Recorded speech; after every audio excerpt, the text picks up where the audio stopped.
أعوذ بالله من الشيطان الرجيم. بسم الله الرحمن الرحيم. من كان يريد العاجلة عجلنا له فيها ما نشاء لمن نريد ثم جعلنا له جهنم يصلاها مذموما مدحورا ومن أراد الآخرة وسعى لها سعيها وهو مؤمن فأولئك كان سعيهم مشكورا كلا نمد هؤلاء وهؤلاء من عطاء ربك وما كان عطاء ربك محظورا صدق اللہ العظیم. سورہ بنی اسرائیل آیت نمبر 18 تا 20 آپ کے سامنے تلاوت کی ہیں، جن کا ترجمہ کچھ اس طرح ہے: من کان یرید العاجلۃ عجلنا له فیہا ما نشاء. جو شخص عاجلہ کا خواہش مند ہو، دنیا کا خواہش مند ہو، دنیا میں مال و دولت چاہتا ہو، تو ہم اسے دنیا میں عطا کرتے ہیں جس کے لیے چاہتے ہیں، یہ ہماری اپنے ڈسکریشن پر. ثم جعلنا له جہنم، پھر اس کے مقصوم میں جہنم لکھ دیتے ہیں. یصلاها مذموما مدحورا، جس میں وہ ملامت زدہ اور رحمت سے محروم ہو کر پڑا رہے گا. ومن اراد الآخرۃ وسعى لها سعيها، اور جو شخص آخرت کا خواہش مند اور اس کے لیے سعی کرے جیسا کہ اس کے لیے سعی کرنی چاہیے. وہ مومن، اور وہ مومن بھی ہو، ایمان کی دولت سے مالا مال. فَأُولَئِكَ كَانَ سَعْيُهُمْ مَشْكُورًا، ایسے ہر شخص کی سعی کی قدر کی جائے. كُلًّا نُمِدُّ هَؤُلَاءِ وَهَؤُلَاءِ مِنْ عَطَاءِ رَبِّكَ، ہم ہر ایک کو دنیا کے اندر سامان زیست دے رہے ہیں، کافروں کو بھی، دنیا کے خواہش مندوں کو بھی، اور آخرت کے طلبگاروں کو بھی.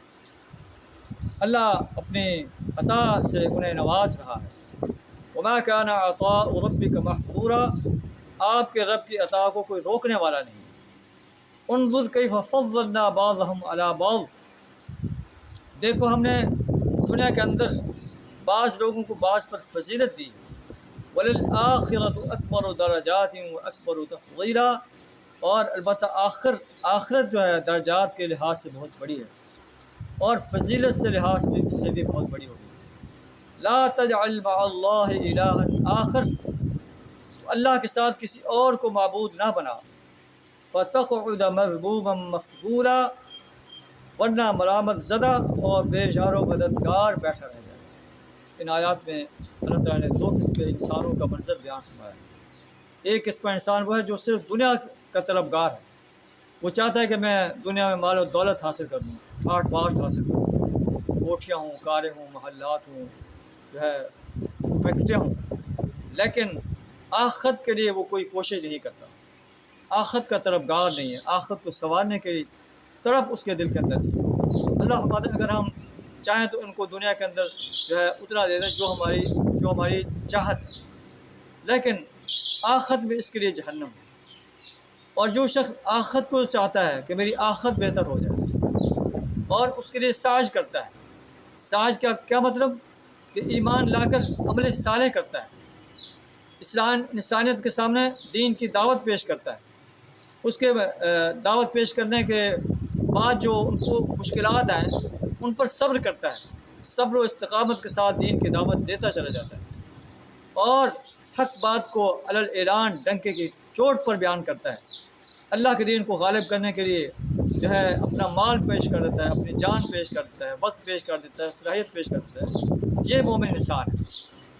صرف ایمان لا کر اپنے گھر میں بیٹھ جانا، نمازیں پڑھنا، روزے رکھنا، حج کرنا، زکوٰۃ کرنا، یہ چیزیں تو انسان کو اس عمل کے لیے تیار کرتی ہیں کہ انسان اللہ کے دین کو غالب کرنے کے لیے میدان میں عمل میں اترے.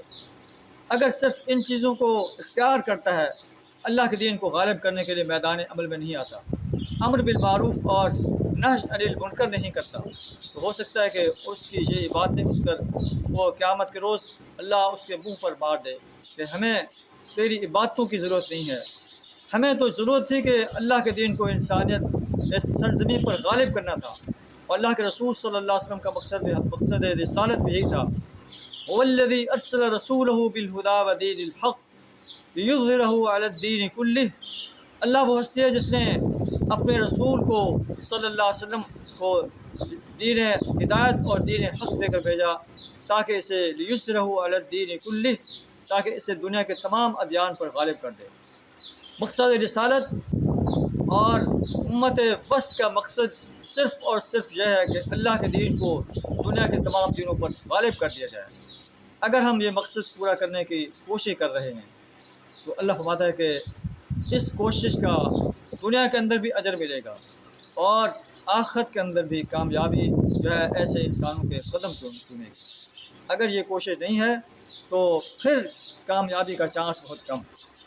انظر کیف فضلنا بعضهم علی بعض، دیکھو ہم نے کیسے بعض انسانوں کو بعض پر فضیلت دی۔ دنیا میں نیکوکار انسان، ان کو ہر انسان بڑے اچھی نگاہ سے دیکھتا ہے، اس کی عزت کرتا ہے، اس کی قدر و منزلت اس کے دل کے اندر ہے۔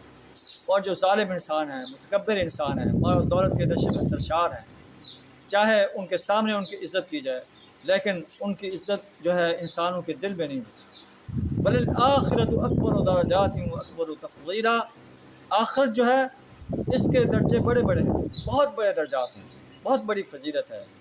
تو پھر آخر میں گائیڈ لائن دی جا رہی ہے، لا تجعل مع اللہ الہا آخر، اللہ کے ساتھ کسی اور کو معبود نہ بناؤ، کسی اور کی پرستش نہ کرو، کسی اور کی بندگی اور غلامی نہ اختیار کرو، کسی اور کی اطاعت نہ کرو، اللہ کی حاکمیت کے مقابلے میں کسی کی حاکمیت کو تسلیم نہ کرو، اللہ کے آرڈر کے مقابلے میں کسی اور کے آرڈر کو تسلیم نہ کرو، اللہ کے اقتدار اعلیٰ کے سامنے اپنے آپ کو جھکا دو اور باطل اقتدار کو مٹانے کے لیے میدان عمل میں آ جاؤ۔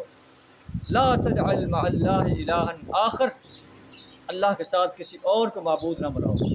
یہ جو ہے عبادت کا جو ہے عظیم مفہوم ہے جو قرآن پیش کر رہا ہے۔ فَتَقْعُدَ مَذْمُومًا مَخْذُولًا، ورنہ تو جو ہے ملامت زدہ اور بے یار و مددگار بیٹھا رہ جائے گا۔ اللہ سے زیادہ ہمیں ان سنہری ہدایات کو اپنانے کی توفیق عطا فرمائے۔ وآخر دعوانا الحمد للہ رب العالمین۔